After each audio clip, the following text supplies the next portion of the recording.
ഇങ്ങനെ വാഴ പഠിച്ചോണ്ടിരുന്ന കട്ടി പോകണ്ടേ? ആ തുഴക്കാരൻ തന്നെ അവിടെ എന്ത് ചെയ്യുന്നത്? നിന്നിങ്ങോട്ട് കെട്ടി കളിക്കാറായില്ലടാ. ഓ ഒന്ന് കെട്ടി എഴുന്നള്ളാവേ.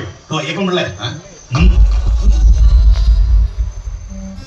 ഞാൻ വലിയ പദ്യമില്ലാത്ത മട്ടിലൊക്കെ പറഞ്ഞെങ്കിലും ആ സത്യാളമ്മയുടെ പുരയിലെത്താനും എനിക്ക് ദുരിശം ഒത്തിരി ഉണ്ട് കേട്ടോ. എനിക്ക് മനസ്സിലാകുന്നുണ്ട്. എടോ, 40 കഴിഞ്ഞെങ്കിലും ലക്ഷണമൊത്തൊരു ഉരുപ്പടി തന്നെയാ ഉരുപ്പെട്ടവള്. ഭജനം ഇരിക്കാൻ പോയ അവളുടെ ആ കോന്തം നായര് അടുത്ത ദിവസം ഒന്നും തിരിച്ചു വരാതെ അവിടെ തന്നെ ഇരുന്നെങ്കിൽ സിദ്ധനായാൽ ബഹു വിശേഷമാകുമായിരുന്നേ.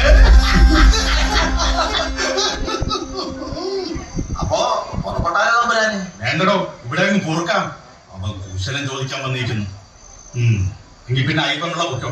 ഞാൻ വരും വരെ വയലിലും തോട്ടത്തിലും ഒക്കെ തന്റെ ഒരു നോട്ടം വേണം. അത് പിന്നെ പറയണം. അപ്പോഴെല്ലാം ശുഭമാവട്ടെ. പിന്നെ ആ സത്യാളമ്മോടൊന്ന് പറ, അയ്യപ്പൻ പിള്ളയും ഡക്കിടക്ക് അക്കരയ്ക്ക് വരുമ്പോൾ ഒന്ന് ഗൗരിക്കണമെന്ന്. അങ്ങനെ തന്നെ ഡക്കി ഡക്കി വേണ്ട. ഒന്ന് പോണോക്കല്ല.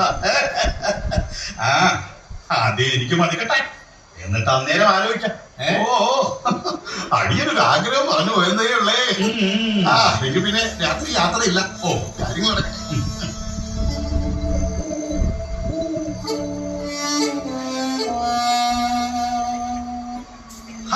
പോകാമെന്ന് പറഞ്ഞിട്ട് നീ എന്തോന്നാ ഇവിടെ നിന്ന് തിരിയണത്? അല്ല, ഞാൻ വള്ളത്തിന്റെ തോടെ ഇവിടെ വെച്ചിരുന്നത്. ഇവിടെ ഇതാരെ അങ്ങോട്ട് മാറ്റി വെച്ചത്? തമ്പുരാനെ കിട്ടി. ഇനി താമസമില്ല കേട്ടാ.